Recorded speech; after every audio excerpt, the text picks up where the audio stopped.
Paz y bendición para todos ustedes, queridos hermanos, queridos estudiantes de este hermoso curso que estamos hoy terminando. Hoy estamos en la clase número 16 del módulo 2 del curso bíblico El Reino de Dios. Hoy lo estamos terminando, estamos completando este módulo. Ya hemos realizado el módulo 1, las 16 clases correspondientes, los 4 meses, y hoy estamos concluyendo con el módulo 2, porque esta de hoy es la clase número 16.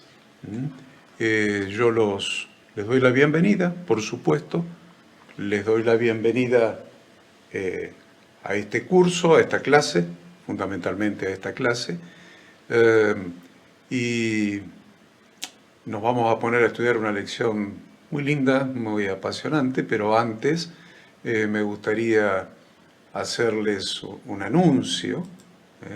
Me gustaría anunciarles que ahora vamos a hacer un receso durante todo el mes de julio, y el primer miércoles de agosto, a esta misma hora, 19:30, vamos a comenzar con el curso El liderazgo de Jesús. Aprendiendo a liderar como Jesús. El liderazgo de Jesús, el material es muy interesante, les va a ser útil, les va a servir, así que agéndense para inscribirse, por supuesto, al curso bíblico El liderazgo de Jesús, que va a comenzar el primer miércoles del mes de agosto a las 19:30 horas. Así que el mes de julio, como hacemos desde hace 15 años hasta ahora, va a ser un mes de receso, receso invernal, para que puedan disfrutar de la nieve y todas esas cosas. Y comenzamos nuevamente con las clases el primer miércoles de agosto, donde vamos a comenzar con ese nuevo curso bíblico titulado El liderazgo de Jesús. Así que, bueno, les doy la bienvenida, como siempre. Les pongo el texto el texto lema de este curso bíblico. Ustedes ya, de tanto que lo repetimos miércoles tras miércoles, ustedes lo saben de memoria, y vamos a comenzar con esta clase número 16, que se titula La Iglesia de Jesucristo es una escuela. La Iglesia de Jesucristo es una escuela. Y antes de comenzar a desarrollar el capítulo, les anuncio que este capítulo ha sido preparado tomando como base un estudio realizado por el pastor licenciado Nicolás Agüero, que todos ustedes lo conocen porque es el pastor principal de la comunidad de fe de la ciudad de Cosquín del Ministerio Bíblico Internacional. Así que sobre un estudio que realizó el pastor Nicolás Agüero, yo lo tomé y elaboré este capítulo de este curso.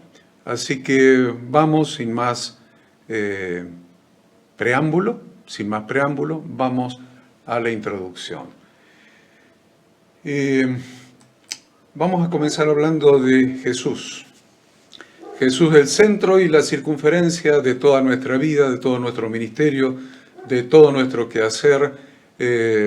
Realmente Él es el eje, Él es la base de todo. Así que siempre vamos a tomar como base a nuestro Redentor, a Yeshua, Yeshua el Mesías, a nuestro Señor Jesucristo. Hay dos rasgos que sobresalen en la labor pedagógica de Jesús de Nazaret. ¿Por qué estoy hablando de pedagogía? Y porque estoy hablando de que la iglesia de nuestro Señor Jesucristo es una escuela. Algunos dicen, ¿es o debería ser? Es. Que algunas escuelas no tengan docentes, o que en algunas escuelas vivan de recreo, o que en algunas escuelas se se vaya a pasear, ya sea porque los alumnos van a pasear. Yo siempre le digo a aquellos estudiantes que no aprueban las materias, le digo, ¿qué vas a pasear a la escuela? Bueno, algunas escuelas probablemente tengan esas características.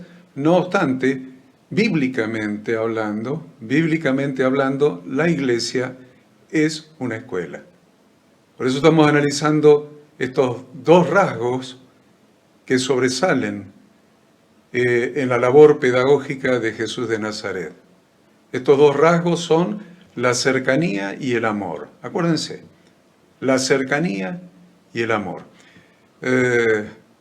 Jesús se hizo cercano. Al hacerse hombre, al hacerse ser humano, se hizo cercano. Al hacerse el postrer Adán, se hizo cercano a los descendientes de Adán. Y esta cercanía de Yeshua con el ser humano es lo que le permitió tener mayor influencia sobre sus discípulos. Esta cercanía es lo que le permitió tener mayor influencia sobre sus discípulos. Es muy importante cómo estoy arrancando, muy importante cómo estoy arrancando, porque sobre esta base de cómo estoy arrancando es cómo vamos a desarrollar el resto de la temática que nos toca hoy. Se hizo cercano, la cercanía y el amor. Ustedes no quieren que yo les explique el amor, pero podríamos esbozar brevemente una definición bíblica del amor. ¿Qué es el amor según la Biblia? ¿Qué es el amor según la palabra de Dios, la palabra inspirada por el Espíritu Santo de Dios? ¿Qué es el amor? El amor es una actitud de cuidado y provisión. Dice en Efesios capítulo 5 que nadie aborreció jamás a su propio cuerpo, cuando está hablando de cómo hay que amar a nuestras esposas. Entonces dice que hay que amar a nuestras esposas como Cristo amó a la iglesia. ¿Cómo amó Cristo a la iglesia? Dice, porque nadie aborreció jamás a su propio cuerpo, a su propia carne, sino que lo cuida y lo sustenta. Entonces, es muy importante que entendamos este concepto fundamental. Lo cuida y lo sustenta. Déjenme revisar algún sonido que estoy escuchando por ahí, que ya no lo escucho más. Bien. Lo cuida y lo sustenta. La definición de amor de la Sagrada Escritura es cuidado, o sea, protección, cuidado y sustentarlo. Entonces, con esta explicación de lo que es el amor bíblico, ustedes ya tienen.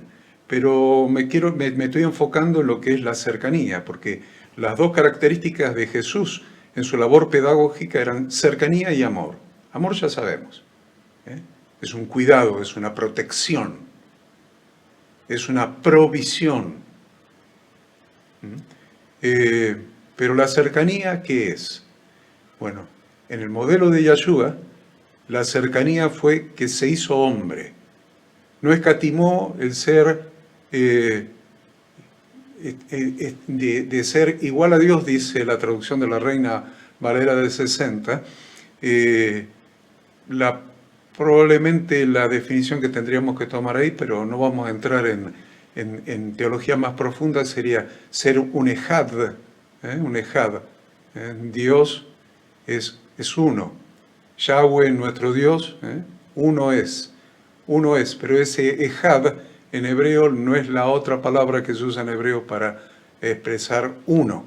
Este ejad es una unidad compuesta de tal manera que Dios se puede revelar a sí mismo como Él quiere revelarse sin perder su naturaleza de Dios. Se puede revelar a través del ángel de Yahweh, de Yeshua, su palabra hecha carne, de su Ruach, de su Espíritu Santo. Bueno, no voy a entrar en aspectos teológicos más profundos, pero en realidad lo que hizo Yeshua aproximadamente en el año 4 antes de la era común, fue tomar forma humana, naciendo de una mujer virgen, de Miriam o María. María es conocida en las traducciones, pero en realidad su nombre es Miriam, y nació en una jupá allí en Belén de Galilea, en Belén de Judea. Entonces se hizo hombre. Entonces para Jesús, para Yeshua, hacerse cercano fue hacerse prójimo. Yo tengo una lección que ustedes han estudiado, la mayoría de ustedes, los que han hecho el posgrado en Teología y Práctica de la Función Ministerial, han estudiado una lección donde yo les demuestro que nuestro prójimo es Yeshua. Nuestro buen samaritano es Yeshua. Entonces, ¿qué fue el hacerse cercano? Es que se hizo prójimo del ser humano. Hacerse cercano fue velar a favor del otro, del semejante. Fue estar siempre dispuesto a ayudar a satisfacer las necesidades del otro. Para ser prójimo no es necesario ser de la misma raza.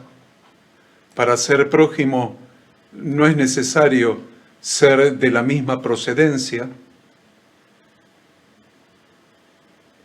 Para ser prójimo no es necesario tener el mismo nivel de educación académica.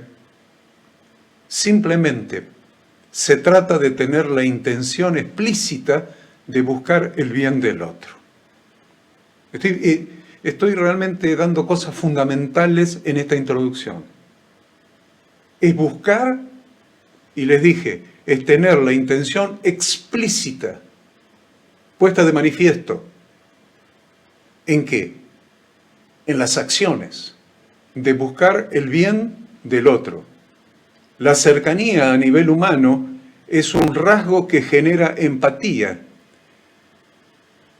La cercanía genera confianza. La cercanía posibilita un mejor clima de diálogo, un mejor clima para una respuesta sincera.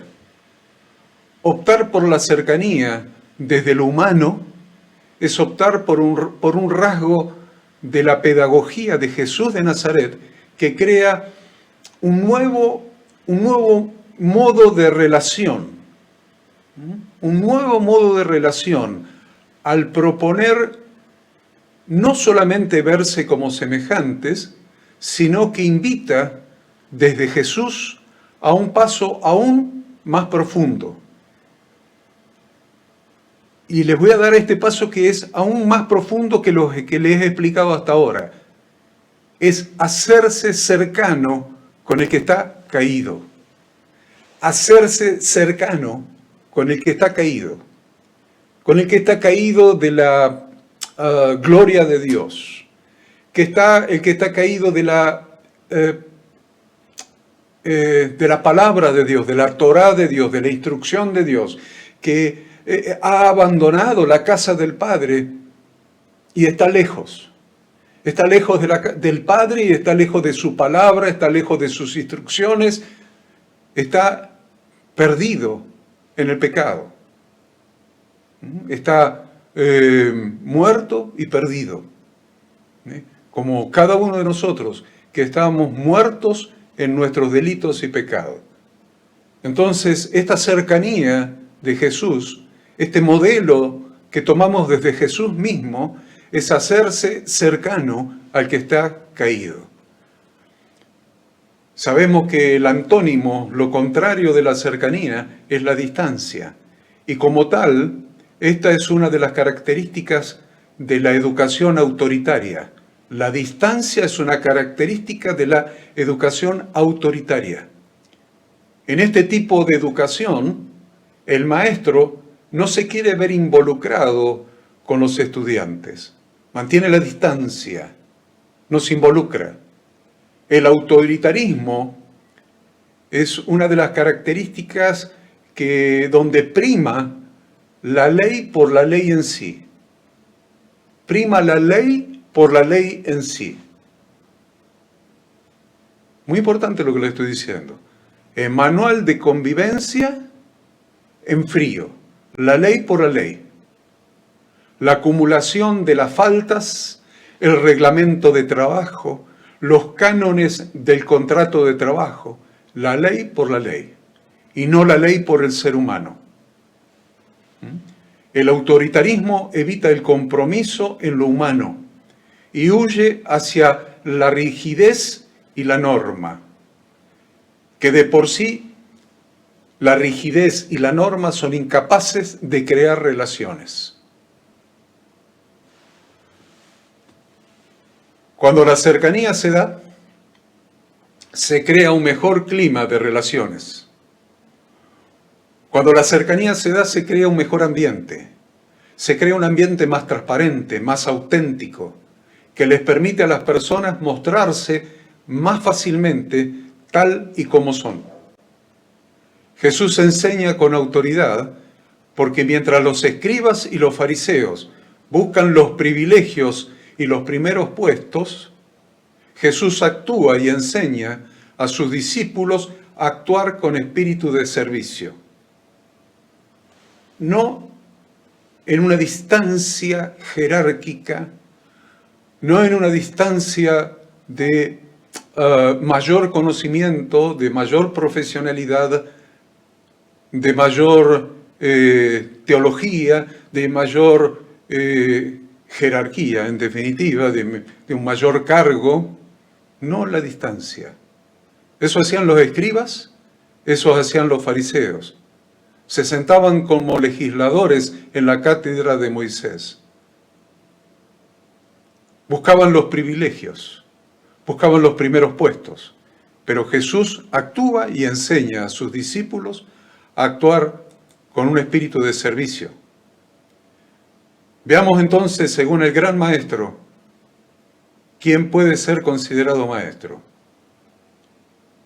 Cuando él define que los escribas y los fariseos, guardando su distancia, guardando su jerarquía, conservando su jerarquía académica, realmente no podían ser maestros. Dice Mateo 23:8, refiriéndose justamente a esta característica de los escribas y los fariseos, los doctores de la ley. Pero vosotros no dejéis que os llamen rabí. Vosotros no dejéis que os llamen rabí. Porque uno es vuestro rabí y todos vosotros sois hermanos. La palabra rabí es un rabino de mayor jerarquía, es un gran maestro. Entonces, debemos comenzar recordando que la Torá señala a los padres como directamente responsables por la educación de los hijos. Estamos acostumbrados probablemente a otra cosa. En el mundo secular están acostumbrados que la escuela sea la escuela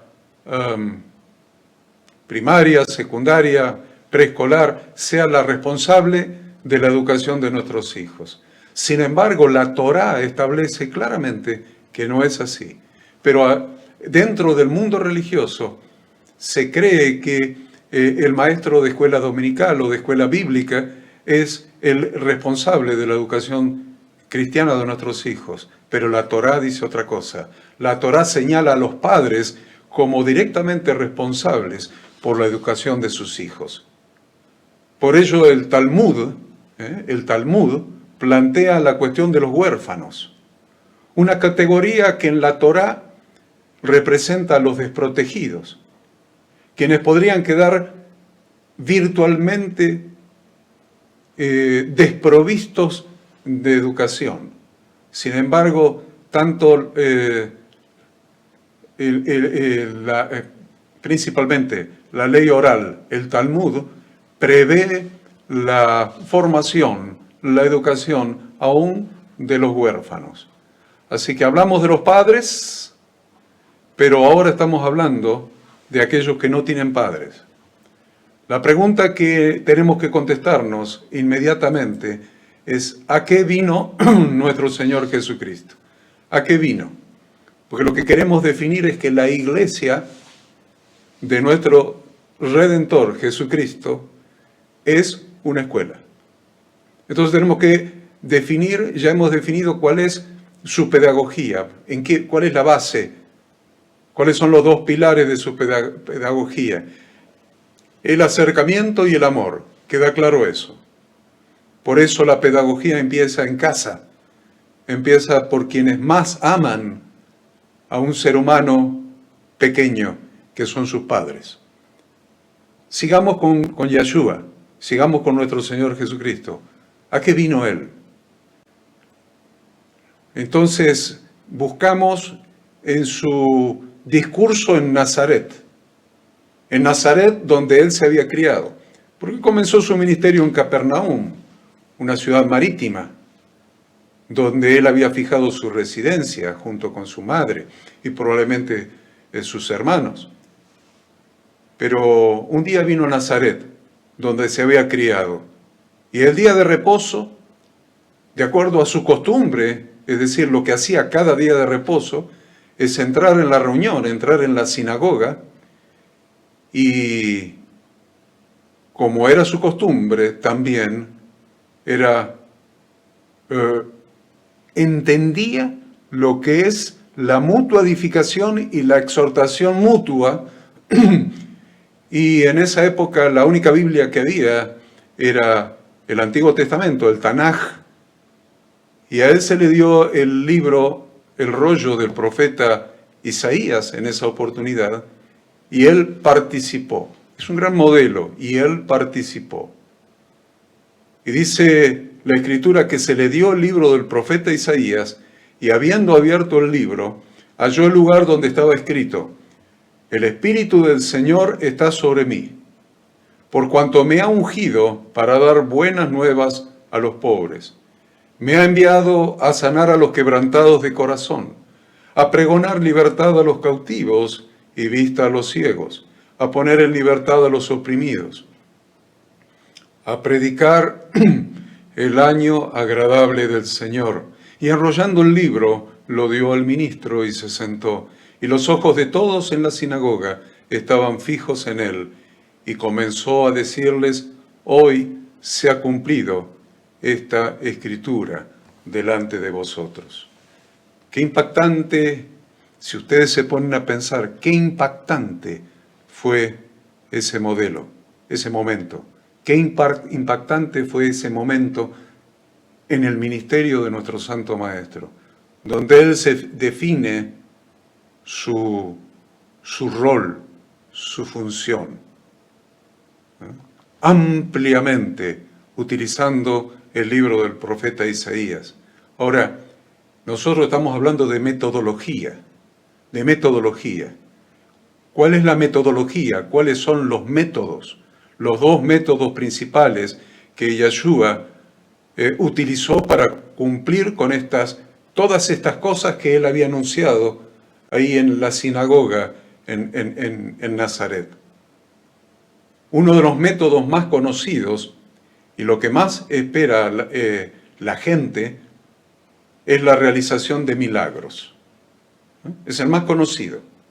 ¿Cómo cumplimos esta misión de hacer de anunciar ese evangelio y hacer esa transformación en los pobres, en los afligidos, en los oprimidos de Satanás? La gente está habituada a que eso se logre, todos esos objetivos se logren, principalmente mediante la realización de milagros. Pero Yeshua utilizó otro método más.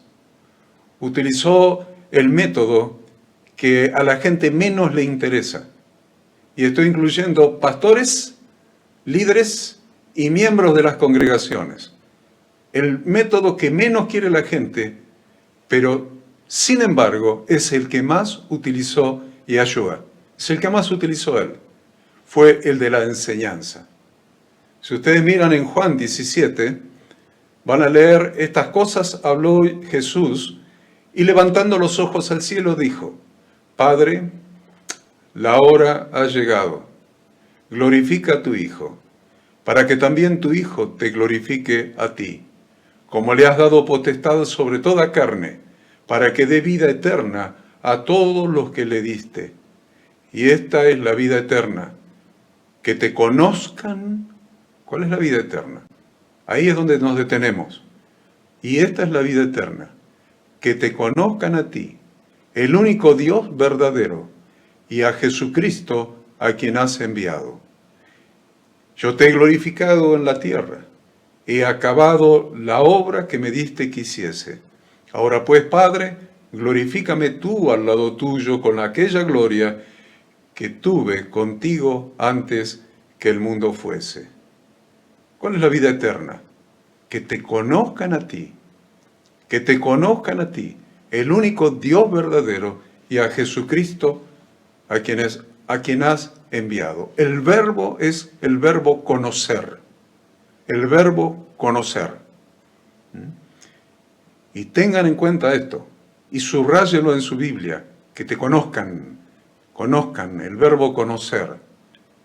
Pero dice, he acabado la obra que me diste que hiciese. Y estamos hablando de la oración que hizo Yeshua a Yahweh, nuestro Dios, el Padre, y que está transcripta en el capítulo 17, que el evangelista Juan transcribe en el capítulo 17 de su evangelio. Sin embargo, el capítulo 17 del evangelio es previo a la crucifixión, es previo a la sepultura, es previo a la resurrección. Entonces, ¿cómo está diciendo Yeshua de que había acabado? Y se lo está diciendo al Padre, no está mintiendo. Yeshua es sin pecado, nunca mintió. Y el Padre tampoco admitiría una mentira. O sea que está diciendo la verdad, porque Él es la verdad, Él es el camino y la verdad. Entonces Él es la verdad, Él está diciendo la verdad, está diciendo, he acabado la obra que me diste que hiciese. Y eso es verdad. Es muy importante eso. La pregunta que nos podemos hacer, es ¿cuál fue la obra que según el precedente versículo 4, Yeshua dijo que había acabado? ¿Cuál? Su muerte expiatoria todavía no había sucedido. Sin embargo, Yeshua dice haber acabado la obra que le fue encomendada por el Padre. En los evangelios tenemos 15 veces las palabras sanaba, porque le dije, había dos métodos que él usó, y fue el hacer milagros, el hacer sanidades, y el otro método fue enseñar. Pero miren el peso relativo que tiene cada uno de estos dos métodos. En los evangelios 15 veces tenemos las palabras sanaba o sanando, o sanado, con relación a que Yeshua sanaba. Pero tenemos, ¿cuántas le dije recién? 15 veces. Pero tenemos 45 veces, 3 veces más, las palabras enseñaba o enseñando. Entonces, no podemos pasar por alto, no se nos puede pasar desapercibido que Jesús fundaba principalmente su ministerio en enseñar. Y les voy a decir más, 64 veces en los evangelios se lo llama maestro, 64 veces. Contra ninguna vez ser llamado sanador. Maestro 64 veces, sanador ni una sola. Sus seguidores fueron llamados discípulos. Discípulos dijimos que era alumno, estudiantes, educando, aprendiz. Se lo llama a sus discípulos, se los llama discípulos en 253 oportunidades en los evangelios. Está claro entonces que el gran ministerio de Yeshua fue el de enseñar. Y la obra que había acabado era la obra de formar la primera iglesia neotestamentaria a partir de la enseñanza a sus discípulos. Él había formado la primera iglesia neotestamentaria a partir de la enseñanza a sus discípulos.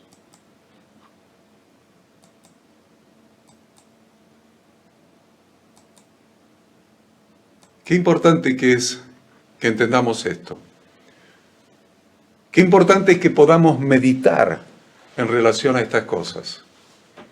Podamos meditar acerca de cuál era la razón por la que en los evangelios a sus seguidores se los llamaba discípulos. Porque hemos transformado la palabra discípulo en una palabra, lo hemos metido en la jerga religiosa, en la jerga evangélica, y le hemos dado un significado diferente al significado del diccionario de la lengua castellana.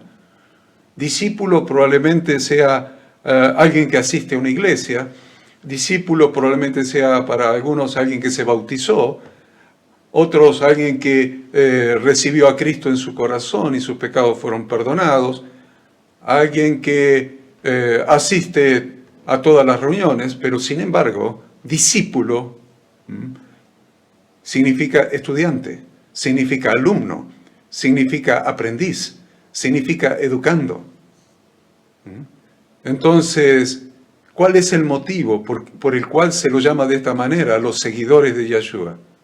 El motivo es porque eran sus estudiantes. Porque la vida eterna está en el conocimiento, en que te conozcan a ti, el único Dios, y a Yeshua a quien tú has enviado.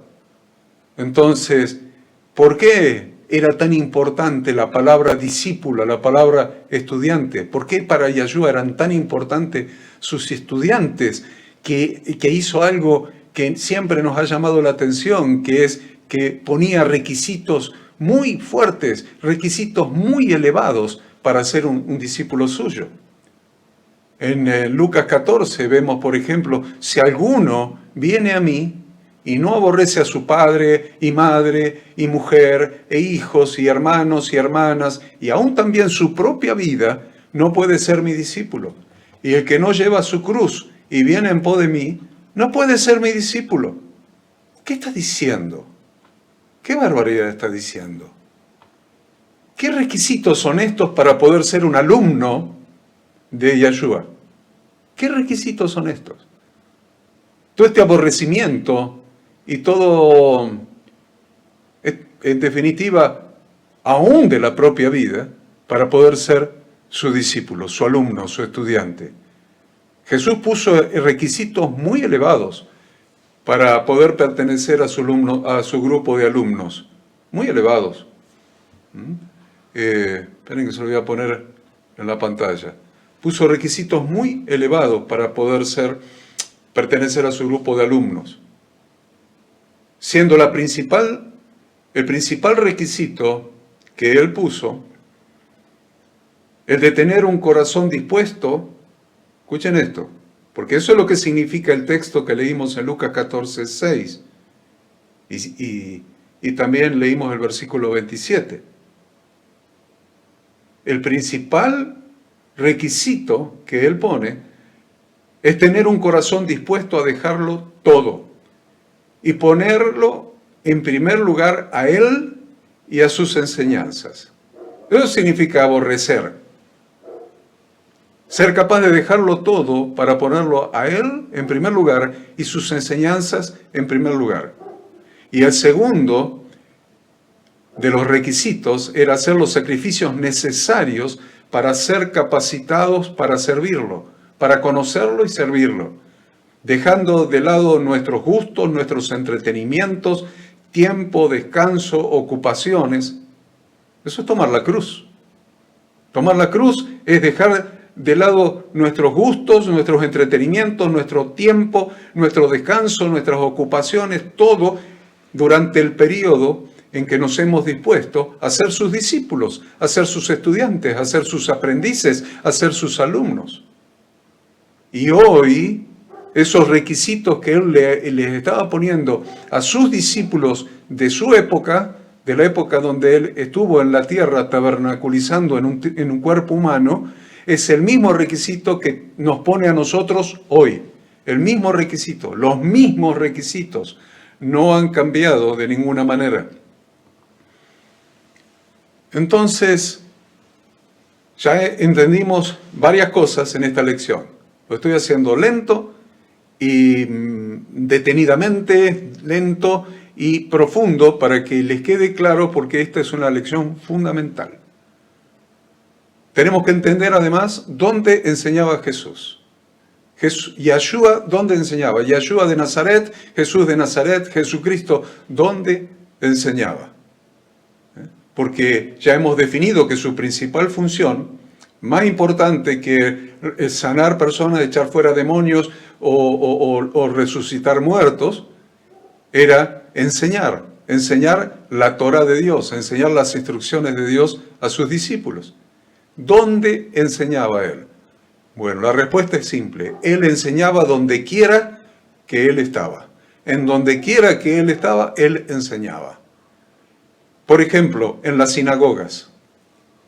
Leemos en Mateo 4:23, y recorrió Jesús toda Galilea, enseñando en las sinagogas de ellos, y predicando el evangelio del reino, y sanando toda enfermedad y toda dolencia del pueblo.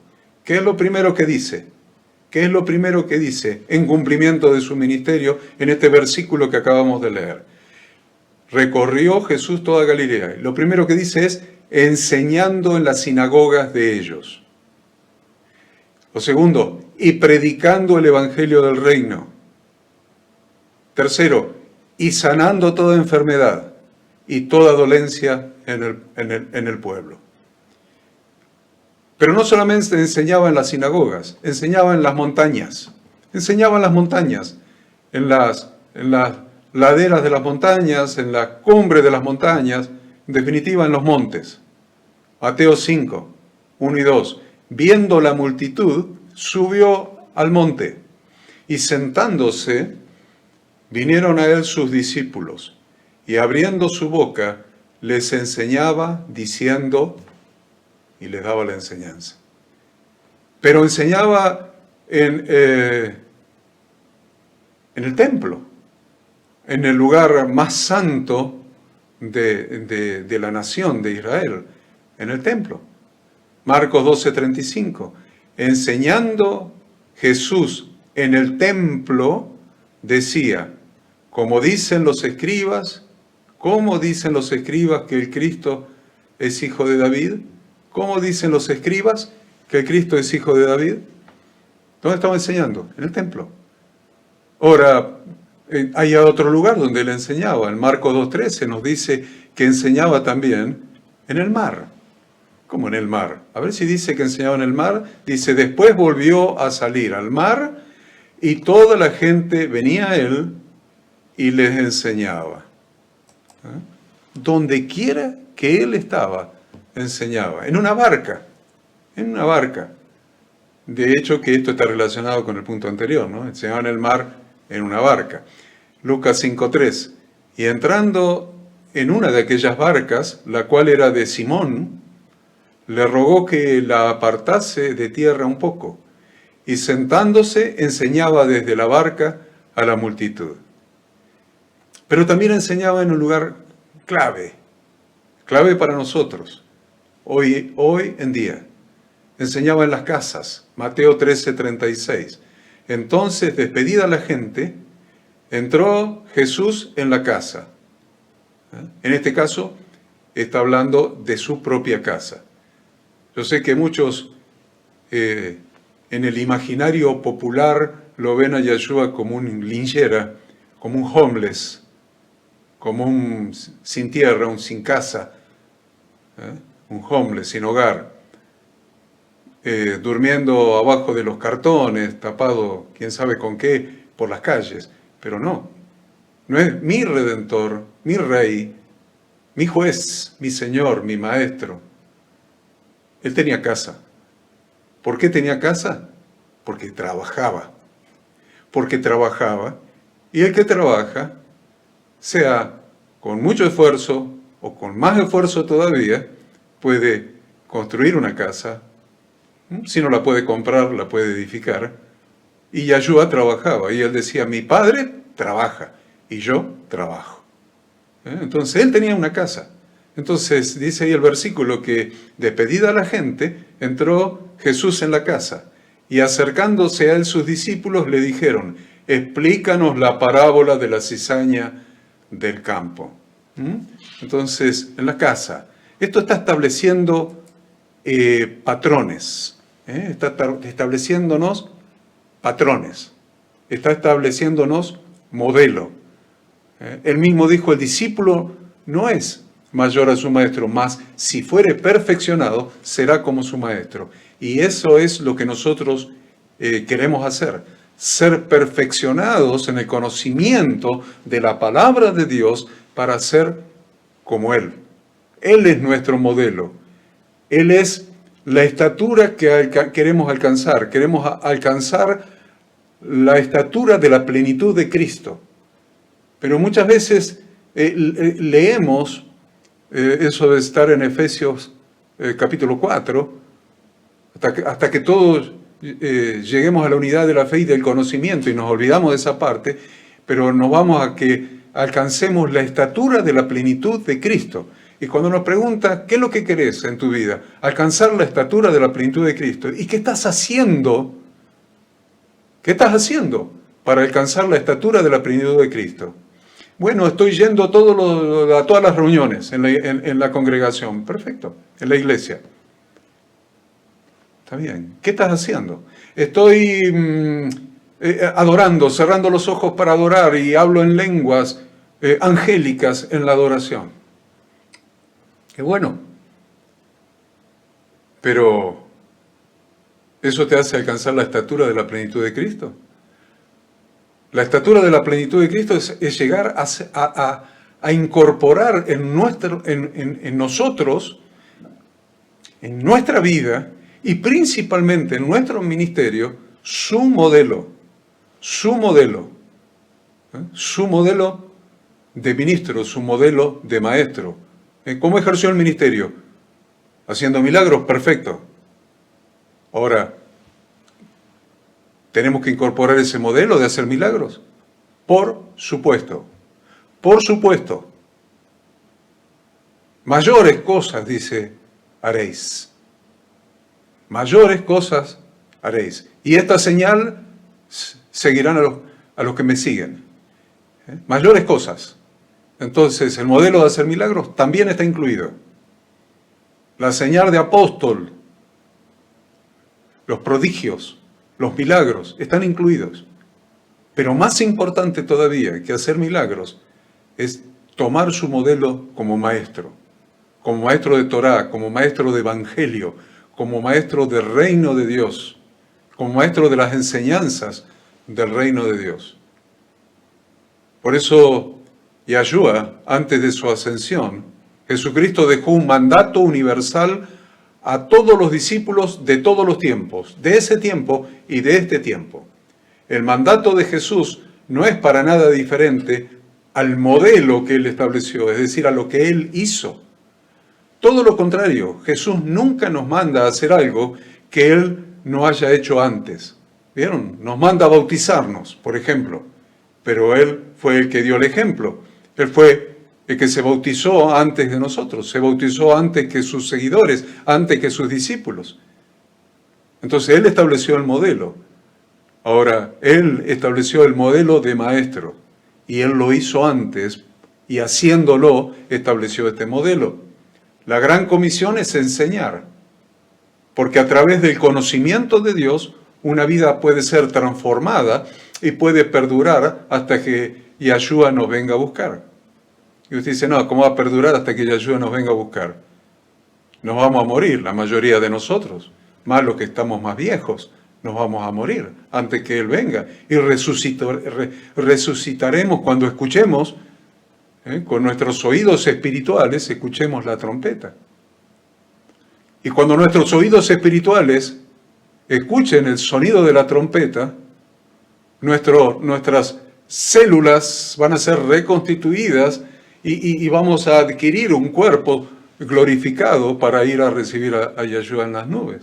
O sea que vamos a estar vivos porque un muerto no escucha el sonido de la trompeta. Por eso digo que esa vida nueva que Él nos da puede perdurar hasta que Yahshua nos venga a buscar. Dice Mateo 28, cuando nos encarga esta gran comisión, y préstele atención, los 11 discípulos se fueron a Galilea. Acuérdense 11 porque no estaba Judas. Al monte donde Jesús les había ordenado. Y cuando le vieron, le adoraron, pero algunos dudaban. Y Jesús se acercó y les habló diciendo: toda potestad me es dada en el cielo y en la tierra. Por tanto, id y haced alumnos. Interesante, ¿no? O sea, el que tradujo la Biblia le usó la palabra más académica. La palabra académica es discípulo. La palabra cotidiana, habitual, es alumnos. Así que, por tanto, id y haced alumnos a todas las naciones, bautizándolos en el nombre de Yeshua, enseñándoles que guarden todas las cosas que os he mandado, y aquí yo estoy con vosotros todos los días hasta el fin del mundo. Amén. Hagan alumnos. Pero el versículo siguiente, el 20, empieza con la palabra clave: enseñándoles. Hagan alumnos. ¿Cómo se hacen los alumnos? ¿Cómo se hacen? Enseñándoles. Ante este mandato, ¿qué alternativa tuvieron los discípulos? La alternativa de la fidelidad, la verdadera emuná. Los discípulos fueron fieles al Señor e hicieron lo que Él les mandó, que en definitiva era hacer lo mismo que le habían visto hacer a Él. En definitiva era seguir su modelo, hacer lo mismo que le habían visto hacer a Él. Por eso Hechos 5:42, esperen que les pongo la pantalla, nos relata que y todos los días en el templo y por las casas no cesaban de enseñar y predicar a Jesucristo. Era el modelo, era el patrón que habían aprendido de Él. Por eso, en el templo y por las casas no cesaban de enseñar y predicar a Jesucristo. Ustedes vieron que leímos el versículo que Él enseñaba en su casa, en Capernaum. Ahora, eso también establece un modelo. Todo siervo de Dios abre su casa para enseñar. Todo siervo de Dios, porque es el patrón, es el modelo de Jesucristo. Ah, pero me van a arruinar el piso que lo tengo encerado. Sí. Ah, alguno se va a apoyar la silla, se va a tirar para atrás, o cuando corre la silla para atrás y me va a ensuciar la pared o me va a rozar la pared. Sí, sí. O a alguien se le va a caer algo y lo va a romper. O alguien se va a balancear en la silla y me va a descolar la silla. Sí. Alguien va a ir al baño y va a romper algo. Sí. Pero está dentro del patrón. Está dentro del modelo. ¿Quieren que se lo demuestre? Está dentro del modelo. Porque Yahshua estaba en su propia casa, donde vivía con su mamá y probablemente algunos de sus hermanos. Pero concretamente y seguro, él con su mamá, y vinieron unos amigos que traían un paralítico en una camilla y le rompieron el techo. Y le hicieron un agujero en el techo. Y bajaron con unas sogas la camilla con el paralítico. Entonces, ¿cuál es el modelo? ¿Cuál es el patrón? ¿Que te van a romper la casa? ¿Que te van a ensuciar la pintura de las paredes? Está dentro de la aceptación del modelo de Yahshua. Por eso ellos seguían con el mismo modelo, es decir, todos los días en el templo y por las casas no cesaban de enseñar y predicar a Jesucristo. La pregunta es: ¿quién te dio la casa? ¿Quién te la dio? ¿Quién te permite que la tengas? No, me la gané yo trabajando y ahorrando dinero. Perfecto. ¿Quién es, dice la Escritura, quien da la fuerza para hacer las riquezas? En la Torá está escrito. ¿Quién da la fuerza para hacer las riquezas? ¿Quién te da la salud para trabajar? ¿La inteligencia para trabajar? ¿La fuerza para trabajar? Entonces, ese es el modelo. Con toda seguridad que el que que sacrifica. Miren, esto está ahí, lo dijo Yeshua a Pedro, a Pedro, búsquenlo. Cualquiera que haya dejado esto, aquello, casas, dice, casas. Así que cualquiera que sacrifica que te rompieron una puerta, una cerradura, te ensuciaron una pared o algo por el estilo, está incluido ahí en ese modelo que Yeshua le establece a Pedro. El que haya dejado esto, padre, madre, propiedades, casas, recibirá 100 veces más. Así que si querés cambiar la casa por una más grande y más linda, ya tenés el modelo y la forma. Porque los discípulos siguieron ese modelo. Todos los días en el templo y por las casas no cesaban de enseñar y predicar a Jesucristo. En 1 Corintios 16, 19 dice, las iglesias de Asia os saludan. Aquila y Priscila con la iglesia que está, ¿dónde? En su casa. Os saludan mucho en el Señor. Eran muy saludadores, ¿no? ¿Qué hizo Cornelio? Leemos en la Escritura, entonces Pedro, descendiendo a donde estaban los hombres que fueron enviados por Cornelio, les dijo, he aquí yo soy el que buscáis. ¿Cuál es la causa por la que habéis venido? Ellos dijeron, Cornelio, el centurión, varón justo y temeroso de Dios, y que tiene buen testimonio en toda la nación de los judíos, ha recibido instrucciones de un santo ángel de hacerte venir a su casa. ¿Para qué? ¿Para qué? Para oír tus palabras. Para oír tus palabras. Entonces, haciéndoles entrar, los hospedó, y al día siguiente, levantándose, se fue con ellos, y le acompañaron algunos de los hermanos de Jope. Al otro día entraron en Cesarea, y Cornelio los estaba esperando, habiendo convocado sus parientes y amigos más íntimos. Muy interesante esto, muy interesante. De esta impactante historia de Cornelio aprendemos algunas cosas. A ver qué cosas. Aprendemos por lo menos 3 cosas. Primero, un hijo de Dios que anhela servirlo debe tener siempre los oídos dispuestos a oír el llamado de Dios. Estaba Pedro a la hora del mediodía ayunando en la terraza, en la azotea, y escuchó la voz de Dios. Un hijo de Dios que anhela servirlo siempre tiene que tener el oído atento, dispuestos a escuchar la voz de Dios que lo llama para enviarlo. Lo llama para servir. No necesariamente ese llamado va a ser a través de un ángel, sino que generalmente puede ser, y miren qué honor, puede ser a través del Espíritu Santo que inspiró la palabra escrita de Dios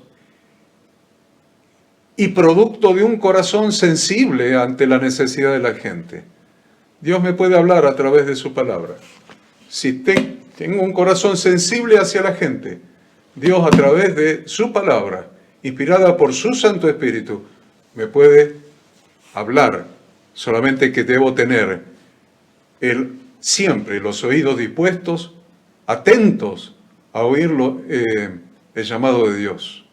En segundo lugar, Cornelio, al ser temeroso de Dios y no conocer el Evangelio de Jesús, pidió que le enseñen.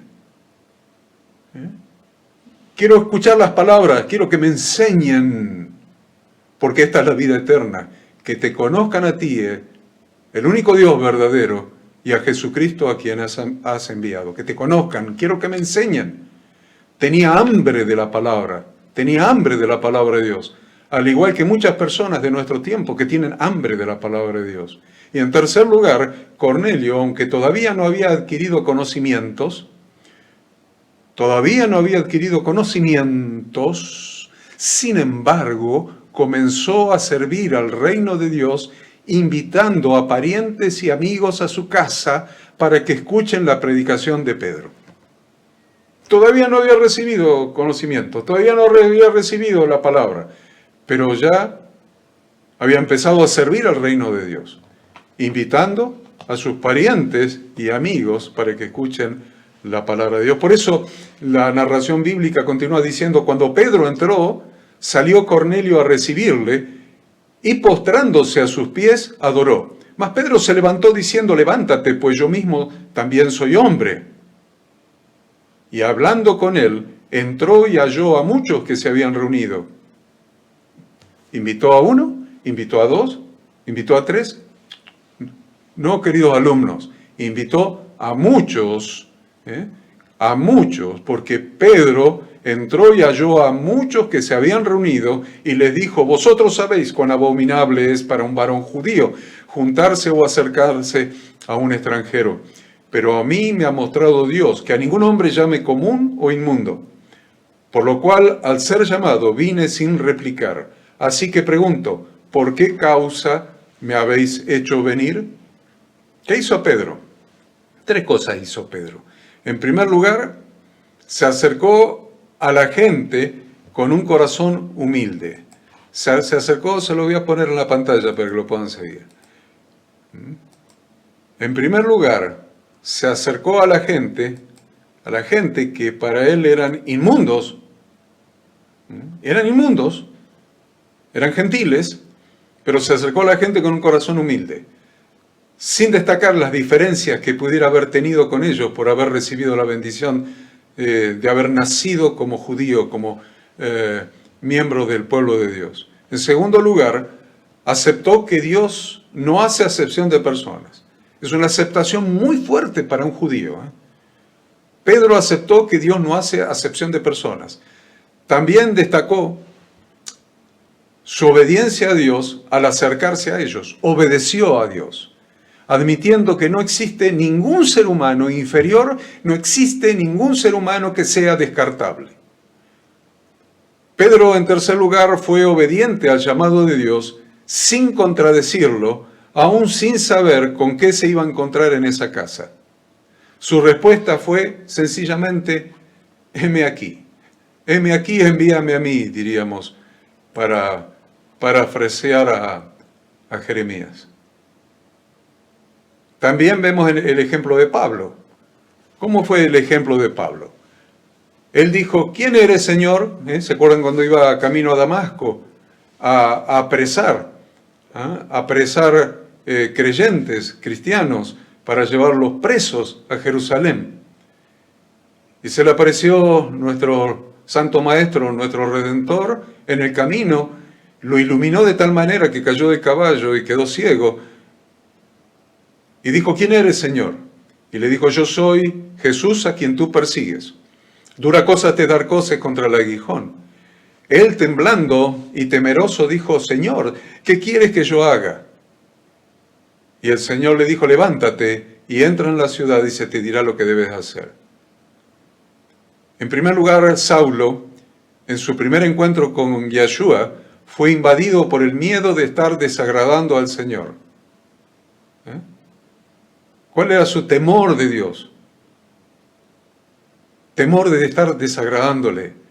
Es decir, era un hombre temeroso de Dios.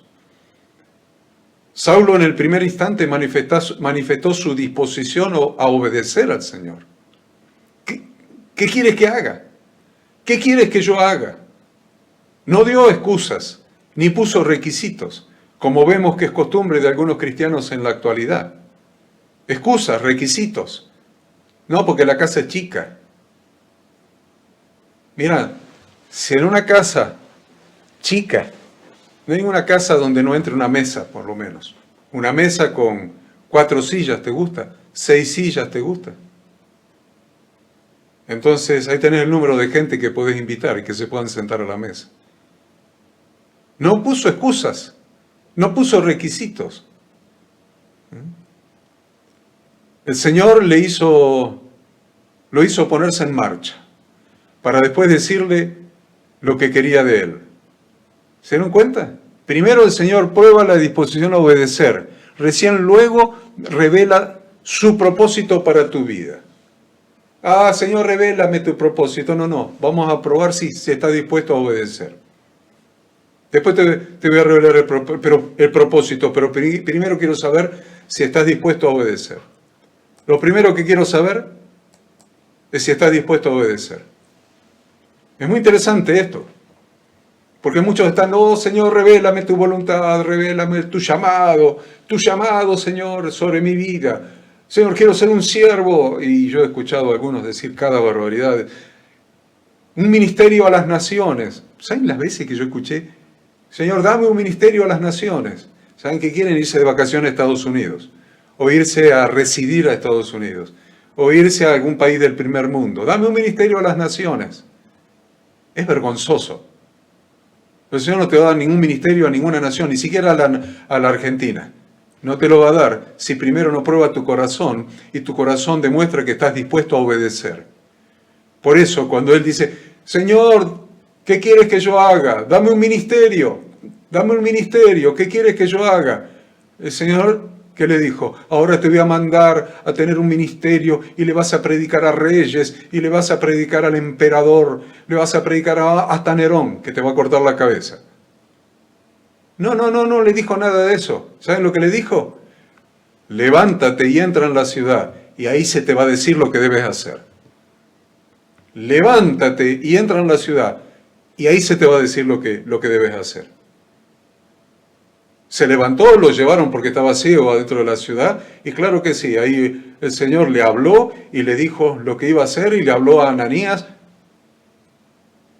para que imponga las manos sobre él y recobre la vista, y le dijo a Ananías también el ministerio que le iba a dar a Saulo de Tarso, transformado en el apóstol Pablo. Es muy interesante esto. Entonces, ¿cómo se construye la escuela del Evangelio? ¿Cómo se construye la escuela del Evangelio? Vamos a tener que leer Efesios 4 del 7 al 16. Efesios 4, esperen que se los voy a poner en la pantalla, 4 del 7 al 16, y ahí el Espíritu Santo, el Ruaj de santidad, les va a decir cómo se construye la escuela del Evangelio. ¿Quieren saber cómo se construye la escuela del Evangelio? Ahí lo tienen. Ahí lo tienen. Pero a cada uno de nosotros fue dada la gracia conforme a la medida del don de Cristo. Por lo cual, dice, subiendo a lo alto llevó cautiva la cautividad y dio dones a los hombres. ¿Qué le dio a los hombres? Dones. ¿Y eso de que subió? ¿Qué es? Sino que también había descendido primero a las partes más bajas de la tierra. El que descendió es el mismo, que también subió por encima de todos los cielos para llenarlo todo. Y él mismo constituyó, a ver, ¿cómo se construye la escuela del Evangelio? ¿Cómo se construye? Él lo hace. Él mismo constituyó a unos apóstoles, a otros profetas, a otros evangelistas, a otros pastores y maestros, a fin de perfeccionar a los santos para la obra del ministerio. ¿Cómo se perfeccionan los santos? Mediante la enseñanza. Mediante la enseñanza. La iglesia es una escuela. ¿Para qué? Hay que perfeccionarlos. Para que hagan la edificación del cuerpo de Cristo. Para la edificación del cuerpo de Cristo, hasta que todos lleguemos a la unidad de la fe y del ¿qué? Del conocimiento. Del conocimiento. ¿Cómo se perfecciona a los santos? A través del conocimiento, hasta que todos lleguemos a la unidad de la fe y del conocimiento del Hijo de Dios, a un varón perfecto, a la medida de la estatura de la plenitud de Cristo, para que ya no seamos niños fluctuantes, llevados por doquiera de todo viento de doctrina, por estratagema de hombres que para engañar emplean con astucia las artimañas del error, sino que siguiendo la verdad en amor. ¿Cómo es seguir la verdad en amor? Si nadie te enseña la verdad, ¿cómo vas a seguir la verdad? Conocimiento. Siguiendo la verdad en amor, crezcamos en todo, en aquel que es la cabeza, esto es Cristo, de quien todo el cuerpo, bien concertado y unido entre sí por todas las coyunturas que se ayudan mutuamente, según la actividad propia de cada miembro, recibe su crecimiento para ir edificándose en amor. Espero que sea lo suficientemente claro, porque cuando somos niños espirituales, demoramos nuestra obediencia a Dios y corremos el riesgo de quedarnos afuera de sus propósitos. Debemos estar atentos a la advertencia contra la apostasía que nos hace la Biblia. No debemos demorar nuestra obediencia a Dios. No debemos demorar nuestra obediencia a Dios, porque corremos el riesgo de quedarnos afuera de sus propósitos. Dice Hebreos 5:11, acerca de esto tenemos mucho que decir y difícil de explicar, por cuanto os habéis hecho tardos para oír. Tardos para oír. Siempre el oír de la Biblia es oír para obedecer, escuchar para obedecer. Porque debiendo ser, miren qué interesante, si te hiciste tardo para oír y debiendo ser ya maestro, después de tanto tiempo, tenés necesidad de que se os vuelva a enseñar cuáles son los primeros rudimentos de la palabra de Dios, estás en un problema. Y habéis llegado a ser tales que tenéis necesidad de leche y no de alimento sólido. Y todo aquel que participa de la leche es inexperto. Te has transformado en un inexperto en la palabra de justicia. Inexperto en la palabra de Dios, la palabra que santifica. Inexperto en la Torá de Dios, que es la que santifica. ¿Por qué? Porque eres niño. Pero el alimento sólido es para los que han alcanzado madurez, para los que por el uso tienen los sentidos ejercitados en el discernimiento del bien y del mal. ¿Cómo se discierne o cómo se adquiere el discernimiento del bien y del mal? Esa es la pregunta que les hago. Porque el pasaje precedente dice, debiendo ser ya maestros, después de tanto tiempo, tenéis necesidad de que se os vuelva a enseñar cuáles son los primeros rudimentos de la palabra de Dios. Y esto sumado al texto que leímos antes, Mateo 28, del 18 al 20, nos deja perfectamente claro que cada creyente debe ser un maestro. Cada creyente debe ser un maestro porque la iglesia es una escuela. Nadie puede decirle al Señor que dio la gran comisión. Nadie le puede decir a Él, porque Él fue el que dio la gran comisión, nadie le puede decir que no le obedecerá porque no sabe enseñar. Pero yo lo he escuchado muchas veces a eso. Muchas veces, de muchas personas, yo no tengo el don de maestro. Yo no sé enseñar. No sé enseñar. O no sirvo para ser maestro. Esto sería como decirle al Señor que el Hijo de Dios está equivocado. El Hijo de Dios está equivocado. ¿Cómo el Hijo de Dios puede estar equivocado? Pero es el equivalente a decirle, estás equivocado, cuando afirmas que cada discípulo tuyo a la vez debe ser un maestro que enseña las verdades del Evangelio. Porque si un cristiano no sirve para enseñar el camino de la salvación a los que se pierden, entonces ¿para qué sirve? Si un cristiano no sirve para enseñar el camino de la salvación a los que se pierden, ¿para qué sirve? Es como aquel que en medio de una gran epidemia tiene en su bolso el remedio, pero no se la da a la gente porque dice que no sabe cómo hacerlo. Es terrible. Es terrible. Cuando pasamos mucho tiempo en el lugar de reunión de la iglesia y no nos ponemos en marcha para servir, empezamos a ser como esos parásitos que se nutren del cuerpo, pero no le aportan nada beneficioso al cuerpo. Y terminan enfermando a los miembros del cuerpo. Son miembros enfermos que terminan enfermando al cuerpo mismo.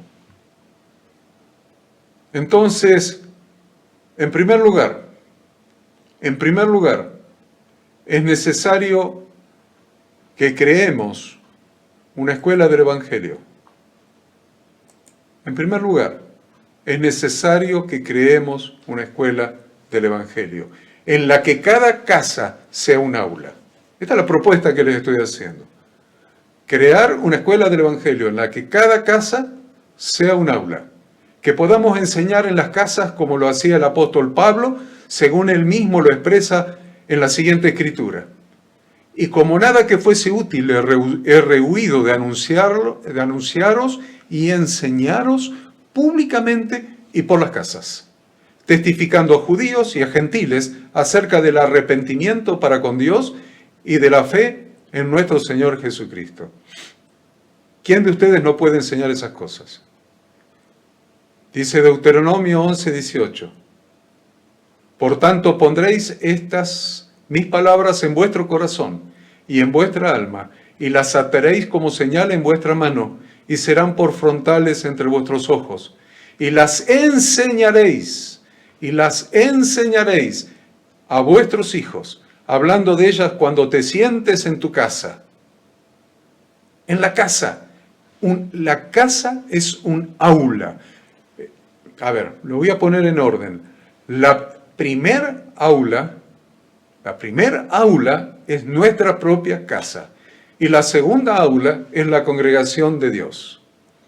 Y dice, y las enseñaréis a vuestros hijos, hablando de ellas cuando te sientes en tu casa, cuando andes por el camino, cuando te acuestes y cuando te levantes, y las escribiréis en los postes de tu casa y en tus puertas, para que sean vuestros días y los días de vuestros hijos tan numerosos sobre la tierra que Yahweh juró a vuestros padres que les había de dar, como los días de los cielos sobre la tierra.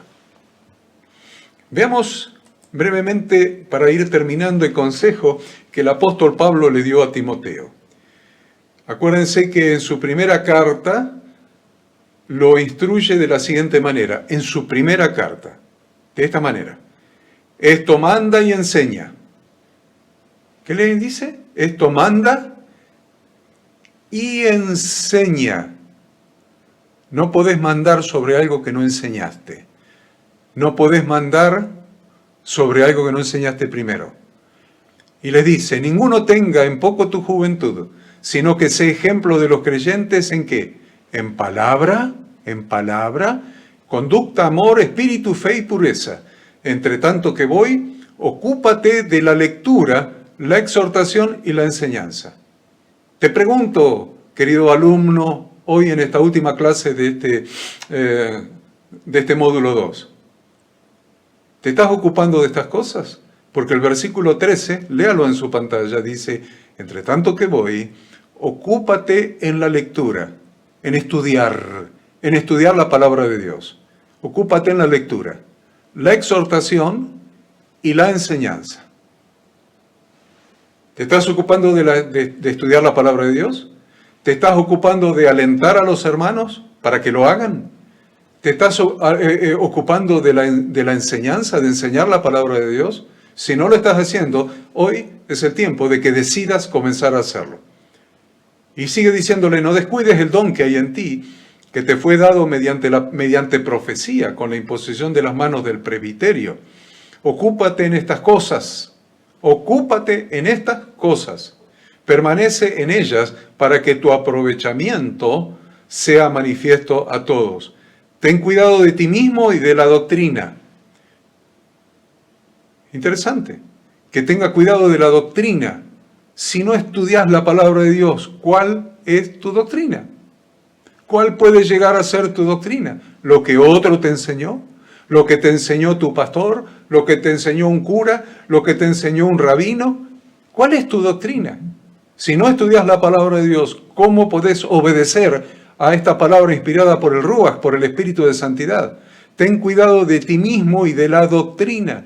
Persiste en ello, pues haciendo esto te salvarás a ti mismo y a los que te oyeren. Te salvarás a ti mismo y a los que te oyeren. Dedicando tiempo al estudio, a la exhortación y la enseñanza, no solamente nos beneficiamos nosotros mismos, sino que también beneficiamos a los que nos rodean, pues les estaremos brindando la oportunidad de conocer al Dios de la Biblia a través de la Biblia. Vamos a ir terminando con esta enseñanza. De la parábola de los talentos que Jesucristo contó, extraemos lo siguiente. Pero llegando también el que había recibido un talento, dijo, Señor, te conocía que eres hombre duro, que ciegas donde no sembraste y recoges donde no esparciste. Por lo cual tuve miedo y fui y escondí tu talento en la tierra. Tu talento en la tierra. No mi talento, tu talento. Aquí tienes lo que es tuyo. Respondiendo su señor le dijo, siervo malo y negligente, sabías que ciego donde no sembré y que recojo donde no esparcí. Por tanto, debías haber dado mi talento a los banqueros, mi dinero a los banqueros, y al venir yo hubiera recibido lo que es mío con los intereses. Quitadle pues el talento y dadlo al que tiene 10 talentos, porque al que tiene le será dado y tendrá más, y al que no tiene, aún lo que tiene le será quitado. Y al siervo inútil echadle en las tinieblas de afuera, allí será el lloro y el crujir de dientes. Allí será el lloro y el crujir de dientes. Presten atención a la pregunta con la que vamos a terminar esta lección. Las preguntas que resumen este capítulo son, las preguntas que resumen este capítulo, último capítulo de esta materia, son las siguientes. Primera pregunta, ¿qué harás con tu talento? ¿Qué harás con tu talento? Primera pregunta. Y segunda pregunta, ¿a cuántos llevarás al conocimiento de Dios? Primera pregunta, ¿qué harás con tu talento? Segunda pregunta, ¿a cuántos llevarás al conocimiento de Dios? Porque Jesús dijo, y esta es la vida eterna, que te conozcan a ti, el único Dios verdadero, y a Jesucristo, a quien has enviado.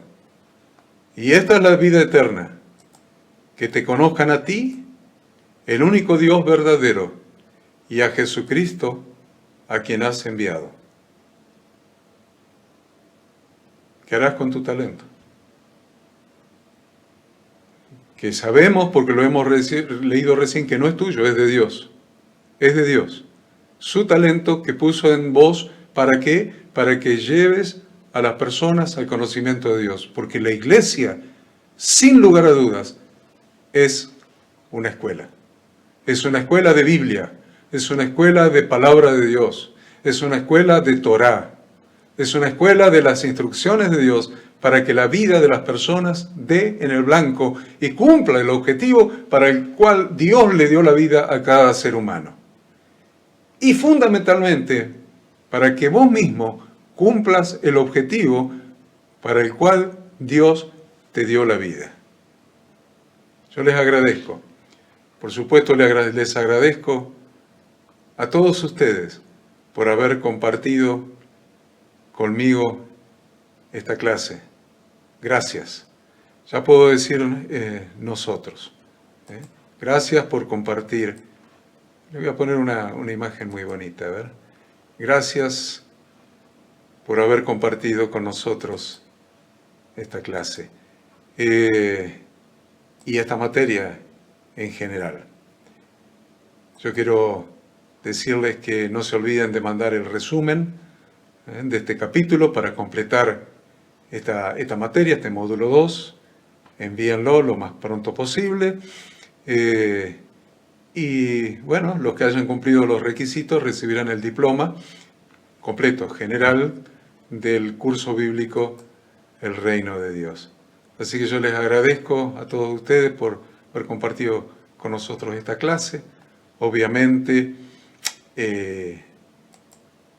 no solamente esta clase, sino todo este curso, porque hoy estamos terminando con el curso completo. Dios los bendiga, Dios los guarde a cada uno de ustedes. Y acuérdense que el primer miércoles del mes de agosto, o sea, vamos a dejar pasar todo julio de receso invernal, y el primer miércoles del mes de agosto a las 19:30 vamos a estar comenzando con este nuevo curso que va a ser el liderazgo de Jesús. Vamos a desmarañar, vamos a estudiar, vamos a escudriñar el liderazgo de Jesús para tomarlo también como modelo, el modelo de Jesús en todos los ámbitos, en todas las cosas. Bendiciones para todos. Gracias. Amén.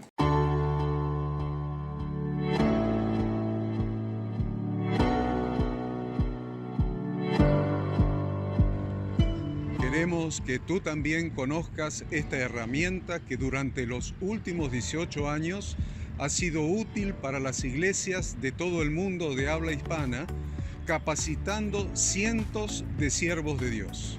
Las formas de aprender están cambiando y Ministerio Bíblico Internacional, a través de su Facultad Bíblica, brinda programas de formación ministerial bíblica, teológica y práctica para la multiplicación y edificación de la Iglesia 100% online. Respondiendo a las necesidades de hoy, para aquellos que no cuentan con la posibilidad de asistir a clases presenciales, donde quiera que estés, en todo lugar, recibirás el material de estudio y verás las clases en vivo y on demand, accediendo a través de tu celular, PC, tablet o Smart TV. Recibe tu capacitación en las siguientes carreras: Diplomado en Teología para Maestros de Grupos de Evangelismo y Discipulado, Licenciatura en Teología Pastoral, Diplomado en Teología y Práctica Ministerial para pastores, líderes y servidores. Súmate a los pastores que han organizado un grupo de estudio tutorial a distancia en la congregación con estudiantes locales y de las otras iglesias de la zona. Esta es tu oportunidad como seguidor de Cristo para comenzar tus estudios y completar tus exámenes desde la comodidad de tu hogar y en los horarios que tengas disponibles. Súmate al liderazgo de este tiempo y adquiere las habilidades, herramientas y valores necesarios para impactar el mundo con la palabra de Dios y transformar la vida de aquellos que creen al Evangelio. Para más información, ingresá a facultadbiblica.com.